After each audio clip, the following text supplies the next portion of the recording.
Hey, what's up guys? So it is Friday again, TGIF, and we have our lucky winner for the official Rate My Base series. This is a low-level account, and with some changes that just happened in a recent patch, you can see he looks pretty darn cool, all silver. Enough with the guy, let's go into the base. So the recent patch just gave the Firebolt towers at level 1 a significant increase, about 65% power increase. So my recommendation for low-level players, if you don't have to fight a Firebolt Tower base, don't fight a Firebolt Tower base, because Firebolt Towers now at level 1 are insanely strong for the lower level players.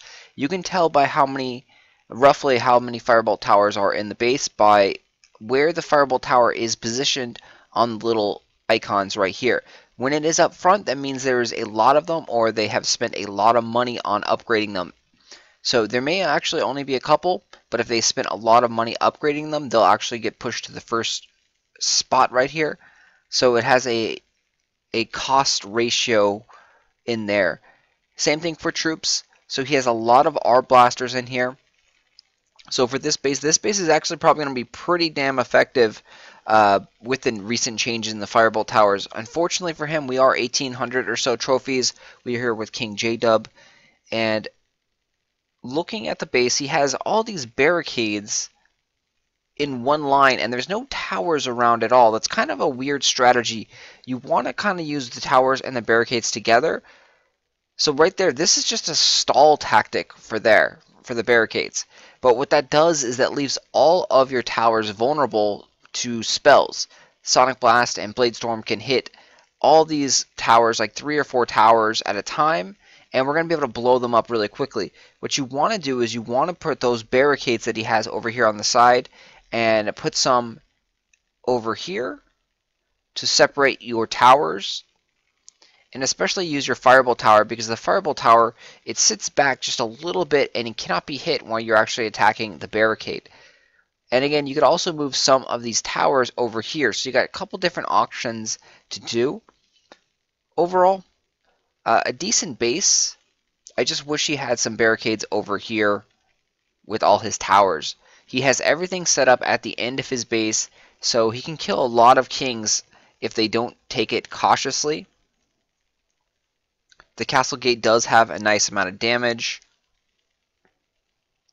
And again, definitely in the lower levels, get those Firebolt towers ASAP and just start throwing them out on your bases.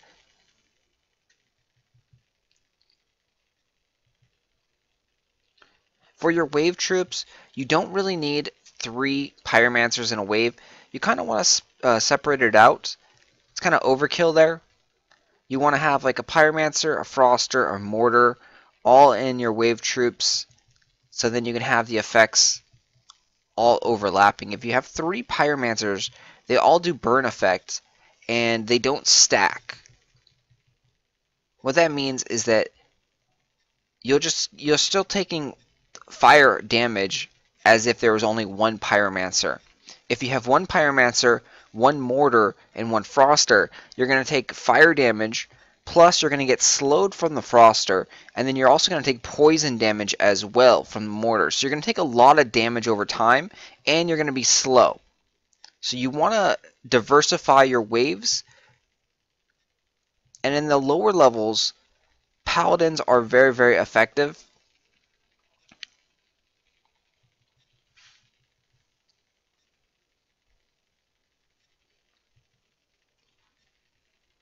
Overall, at the end here, you don't really want to have Gargoyle towers if you are going to line your towers up here at the castle gate. The Gargoyle towers only hurt you if you get really, really close to them.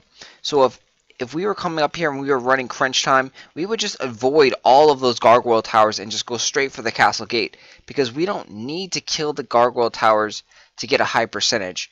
If you leave a couple towers alive, you'll get around 94, 96% or so. So you can see we left 1 tower alive, and we're probably going to get 98%.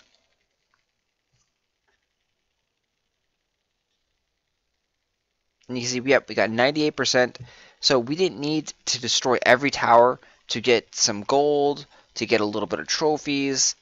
and we got a very, very tiny amount of medals because, again, we should have easily beaten that base.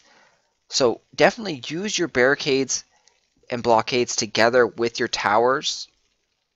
Don't put short-ranged towers like Snake Tower and Gargoyle Tower by your castle gate.